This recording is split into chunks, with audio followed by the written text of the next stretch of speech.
it's working. You can see the wheels moving and the mechanism of the watch. Now, it hasn't worked for quite a while, and I haven't taken it in. I don't know if it can even be fixed now. But this is one of the things that brings back memories of my dad.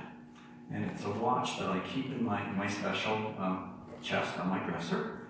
And I brought it out today because as I was thinking about what we're talking about, I was thinking about that this is something that brings back memories.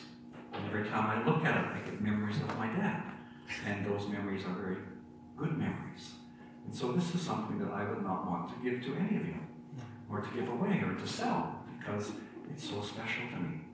And I'm sure that you have something, probably, that is special to you, that you would not want to give away. Because if we give them away, we're sort of giving away a part of ourselves. Giving away the memories and the meanings and the experiences that we had with these. And so, this watch stays in my pocket.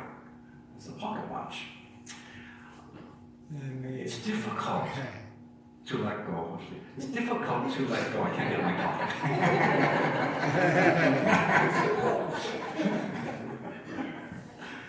It's difficult to let go of important things.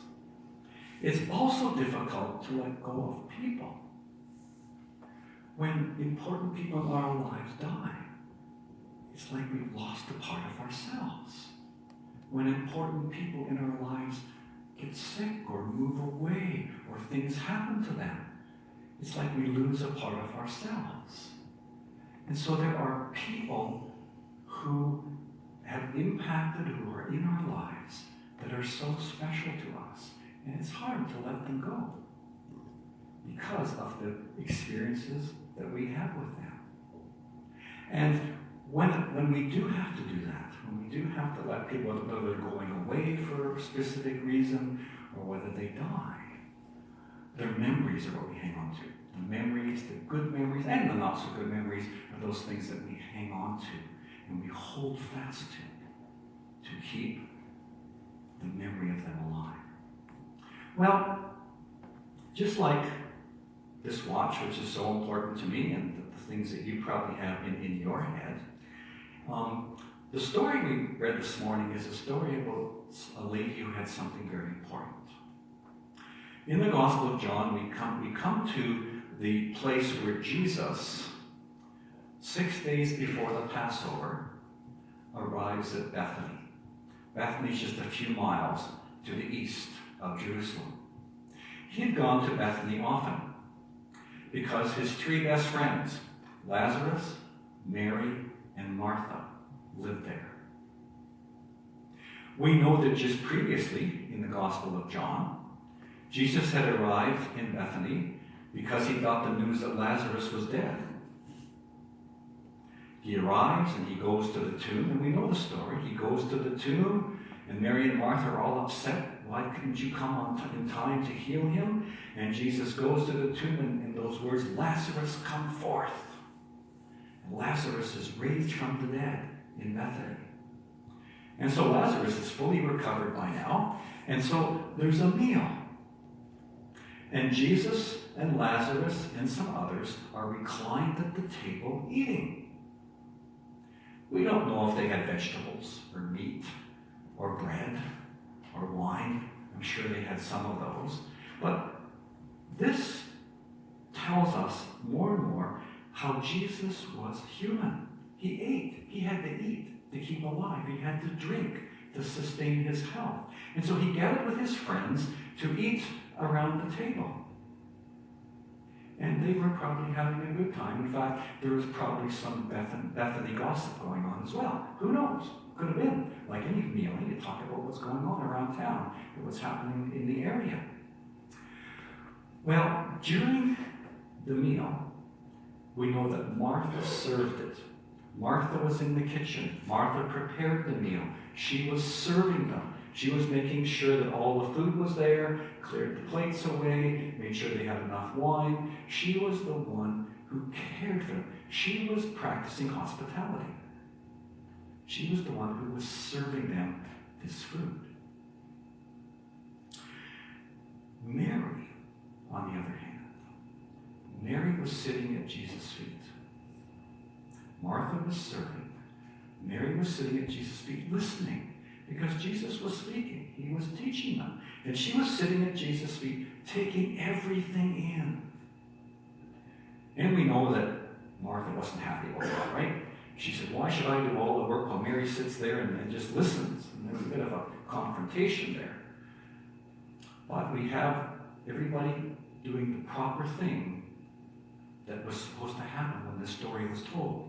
Jesus, Lazarus reclining at the table eating with others, Martha serving, and Mary listening. An ordinary happening in an ordinary home in Bethany. It happened all the time. Except, as this meal progressed, Mary, the one who was listening at Jesus' feet, did something so important that we're talking about it today. This story is read and talked about and reflected on from the moment that she did even to today. And what she did at a particular moment in time, she took out some perfume. It's called spikenard, actually, spikenard perfume. And she took this perfume out and she poured it on Jesus' feet. Now, when people traveled in those days, they usually wore sandals and there was dust and sand. And when they came into a house, the servant had water and they would wash the feet to get their feet clean. Mary went a step further. She went to Jesus' feet and poured this costly perfume over his feet. And we come to know, through our understanding of Mary's relationship with Jesus, that this very precious perfume was an example and a testimony of her love for him. She was willing to give this expensive bottle of perfume poured on his feet to show her love for him, to show the deep attachment that she had for him. And so, she anoints his feet with this perfume. Not his head, but his feet, like a servant of love, showing her love in serving Jesus. And so she does this. And then the story says she takes her hair and she dries his feet with her hair. Now, in Jewish culture, once a woman was married, her hair was always bound up, tied up on her head. That was a sign that she was married. And she was never in public with other people with her hair down. Mary, at this particular incident, lets her hair down and wipes Jesus' feet. She could have been branded a harlot for doing that. She could have been outcast for being a married woman, for letting her hair down in public with other people there. But she was willing to sacrifice any reputation to show how much she loved her Lord. And I got to thinking, in our world today, how much are we willing to sacrifice to the world to show that we love Jesus? Knowing that we could be ridiculed, we could be open to condemnation. Mary risked doing this because she loved Jesus so much. It didn't end there, though. She poured the oil and she wiped it off, but the story goes on to tell that the fragrance of that perfume filled the house.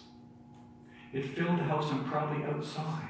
Everybody was caught up in the scent, in the sweetness of that action, in the wonderful scent of that perfume, the expensive action of showing her love. Everybody knew it. everybody knew that she had done that. And through the years, the church has taken this action of Mary, pouring the perfume on Jesus' feet, and the fragrance filling the house, to represent how her sacrifice has filled the church. Has filled the church from its beginning to now with the ideal of love, of loving God and giving everything that we can for Him. And so the perfume, the fragrance of that perfume, just as it filled that house, fills this place. We can't smell it, but we can catch a glimpse of the love that she was willing to offer to Jesus because she could. And so Mary, throughout this time, having loved Jesus so much, was willing to give something so important to her. And the symbolism of this is that Jesus says, she could have used this to anoint my body after I had died. But it's interesting. Bethany, the place where Lazarus died and was risen from the dead, was the last town where Jesus was before he entered Jerusalem on what we call Palm Sunday, to die for all of us. And so I believe that this action of Mary challenges us as to what we give God. What do we offer God? And the children said at Beth, our love, our heart. The greatest thing that we can give to God is our heart. Our love for Him, our love for each other, our love for the world. We can give Him our time. We can give Him our help. We can give Him our finances. We can give Him ourselves. It's the greatest gift. And Mary, by pouring this oil, this perfume on Him, was giving so much of her love to Him. And so what's the lesson that Mary has for us today? And it's a really important lesson. It's just one sentence. It's actually an exclamation at the end of it. And the lesson that this has for we who are the church and who are the people of God today is this. What we offer to Jesus reflects the love we have for Him in our hearts. What we offer to Jesus reflects the love we have for Him in our hearts.